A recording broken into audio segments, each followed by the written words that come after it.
Hello दोस्तों, हमारे YouTube channel में आपका स्वागत है। शिक्षा विभाग से जुड़ी हुई कोई भी जानकारी होती है तो हम आप तक सबसे पहले पहुंचाने का प्रयास करते हैं। जैसा कि आप सभी वेटिंग अभ्यर्थी बहुत परेशान हैं, हम भी आपकी परेशानी समझ सकते हैं कि सेकंड काउंसलिंग कब होगी। तो यहाँ पर द्वितीय काउंसलिंग करवाने के लिए अभ्यर्थियों ने कई जगह आंदोलन किए, कई जगह ज्ञापन दिए। मंत्री, डिप्टी मंत्री और प्रतिपक्ष नेता, विधायक, प्रभारी मंत्री, जहां भी उनको अवसर मिला उन्होंने सेकंड काउंसलिंग के लिए ज्ञापन दिया और डीपीआई को कई आवेदन दिए, कई ज्ञापन दिए। लेकिन डीपीआई अपने वाक्य से ये कहिए कि टस से मस नहीं होना चाहता। अब देखिए यहाँ पर अगर डीपीआई की गलती है तो अभ्यर्थियों की भी गलती है, क्योंकि अभ्यर्थी पूर्ण तरीके से, जैसे कि मान लीजिए 1,500 वेटिंग भी क्लियर होना है। अगर 1,500 अभ्यर्थी भी डीपीआई का घेराव करें तो बहुत संख्या में अभ्यर्थी उपस्थित हो सकते हैं। लेकिन यहाँ पर 1,500 तो छोड़िए, बहुत कम अभ्यर्थी आते हैं। आपकी असफलता का एक कारण ये भी है। अब उस मैटर पर हम ज़्यादा चर्चा नहीं करेंगे। हमें चर्चा करना है कि डीपीआई को अभ्यर्थियों को अगला कदम क्या उठाना चाहिए, डीपीआई के अगेंस्ट कैसे जाना चाहिए ताकि सेकंड काउंसलिंग हो सके। तो देखिए हमारा सजेशन तो यही है कि आप देखिए आंदोलन करेंगे, आप कितने हाथ पैर मारिए, लेकिन डीपीआई आपकी सुनना नहीं चाहता। दूसरी बात, आप कुछ आवेदन दे के आते हैं, वो कहीं भी अगर आपने ज्ञापन दिया वो मंत्रियों तक पहुंचाना नहीं चाहते। आप लोग वल्लभ भवन गए, मुख्यमंत्री से मिलना चाहते हैं, पर लेकिन मुख्यमंत्री तो शायद ही किसी से मिलना चाहते हों।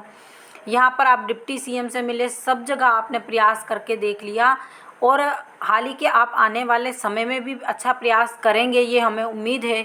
सेकंड काउंसलिंग जब तक नहीं होगी तब तक आप प्रयास करते रहेंगे और हम भी अभ्यर्थियों के साथ हैं।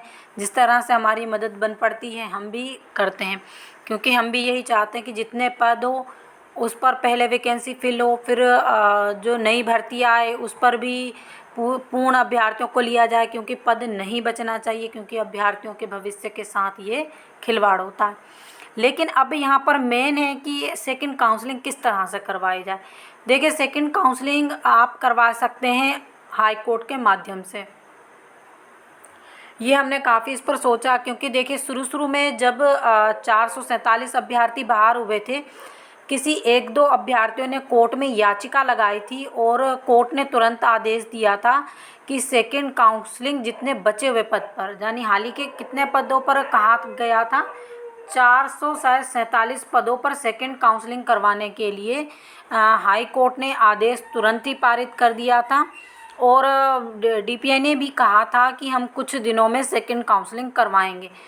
उन अभ्यर्थियों को, साथ में जिन्होंने ये याचिका लगाई थी कि इस पर सेकंड काउंसलिंग होना चाहिए, हम उन अभ्यर्थियों को भी, अगर वो हमारी वीडियो देख रहे हैं या सुन रहे हैं, तो उनसे भी यही कहना चाहते हैं कि आप सेकंड काउंसलिंग के लिए जो याचिका लगाई थी उसको पुनः जाकर आप हाई कोर्ट में पुनः आवेदन कीजिए, क्योंकि आपका पिटीशन नंबर आपको मिल चुका है। सब जो भी मामला था आपका सॉर्ट आउट, आपको सिर्फ एक याचिका लगाना पड़ेगी और उससे ही पूरा मैटर हल हो जाएगा।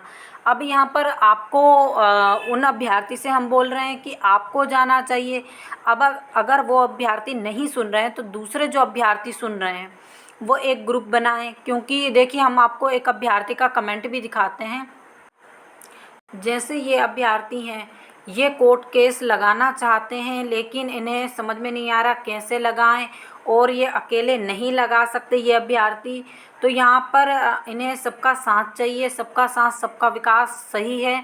और यहाँ पर आप सभी अगर मान लीजिए एक साथ हो जाते हैं तो आप यहाँ पर याचिका दायर कर दीजिए, क्योंकि मान लीजिए 8-10 अभ्यर्थी भी इकट्ठे हो जाते हैं तो आप सभी को जो उसकी मतलब पेमेंट होती है वो कम 5,000 में लग जाता है, लेकिन फिर भी सब पर कम आएगा और साथ में आपको आने जाने का किराया भी हो जाएगा सबका। और दूसरी बात, एक ग्रुप बनाइए और सभी अभ्यर्थी मिलकर एक याचिका लगाइए, क्योंकि हाई कोर्ट ही आपकी अब अंतिम रास्ता है और हाई कोर्ट के माध्यम से ही आप सेकंड काउंसलिंग करवा सकते हैं। इसके अलावा आप सेकंड काउंसलिंग नहीं करवा सकते। तो हम अपने इससे चैनल से आप सभी से यही अपील करते हैं कि अगर आपको सेकंड काउंसलिंग करवाना हो तो समय ना बर्बाद करते हुए, क्योंकि देखिए यहाँ वहाँ भटक रहे हैं आप बहुत दिनों से, और अब तक तो आप लोगों को याचिका लगा देनी थी। मान लीजिए जिनके बिल्कुल 1 2 3 4 वेटिंग है, उन लोगों को तो वो बिल्कुल नौकरी के पास पहुंच गए, जैसे मुंह में निवाला आने वाला हो और कोई हाथ छुड़ाकर उसे फेंक दे, ऐसी ही कंडीशन है आपकी।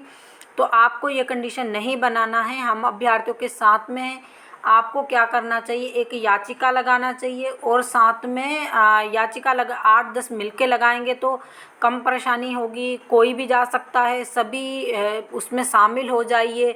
और अगर अकेले मिलके लगाएंगे तो परेशानी होगी और सेकंड काउंसलिंग के चांस बनेंगे। तो हमारे चैनल के थ्रू हम यही कहना चाहते हैं सभी अभ्यर्थियों से जिनकी वेटिंग क्लियर हो रही हो, वो सभी मिलकर एक ग्रुप बनाइए और हाई कोर्ट में याचिका दायर कीजिए। और अभी विभाग पर ज़्यादा ट्रस्ट मत कीजिए कि विभाग आपकी काउंसलिंग करवाएगा या कोई मुख्यमंत्री या मंत्री सुनेगा। देखिए, मंत्री जी ने लेटर हाथ में लिया, ज्ञापन हाथ में लिया, उसको बाद में गाड़ी में फेंक दिया, उसके बाद कोई सुनवाई नहीं होती, क्योंकि मंत्री जी को और काम भी होते हैं। क्योंकि मंत्री जी को इतने बड़े बड़े जो अन्य मंत्री, प्रभारी मंत्री, बड़े बड़े जो बिजनेसमैन, और हम आपसे क्या कहें, उनसे मिलने से फुर्सत मिले तब ना वो कुछ ऐसे अभ्यर्थियों के बारे में सोचेंगे जो बहुत लाचार और मजबूर हैं। तो यहाँ पर हमारा सजेशन है, हम आपको अपने इससे सजेशन दे रहे हैं कि हाई कोर्ट ही आपकी मदद कर सकता है। जब हाई कोर्ट आदेश निकालेगा तो सेकंड काउंसलिंग अवश्य होगी। तो यहाँ पर यही हमने इसीलिए ये वीडियो बनाई है कि आप सभी निराश ना हो, ताकि सेकंड काउंसलिंग आपको किस तरह से करवाना है ये हम ताकि आपको रास्ता दिखा सकें। तो इसी प्रकार की जानकारी के लिए हमारे साथ बने रहिए। जो लोग हमारे चैनल पर पहली बार विजिट कर रहे हैं, प्लीज़ चैनल को भी सब्सक्राइब कर लीजिए, वीडियो को अधिक से अधिक लाइक कीजिए, शेयर कीजिए, ताकि जितने भी वेटिंग अभ्यर्थी हैं वो एक साथ जुड़ सकें और साथ में एक याचिका लगा सकें ताकि सेकंड काउंसलिंग हो। और साथ में पद वृद्धि के लिए भी हो, क्योंकि पद वृद्धि भी ज़रूरी है। जो पीछे के अभ्यर्थी हैं उनको भी मिलना चाहिए कुछ ना कुछ, क्योंकि उन्होंने भी बहुत प्रयास किया है पद वृद्धि के लिए।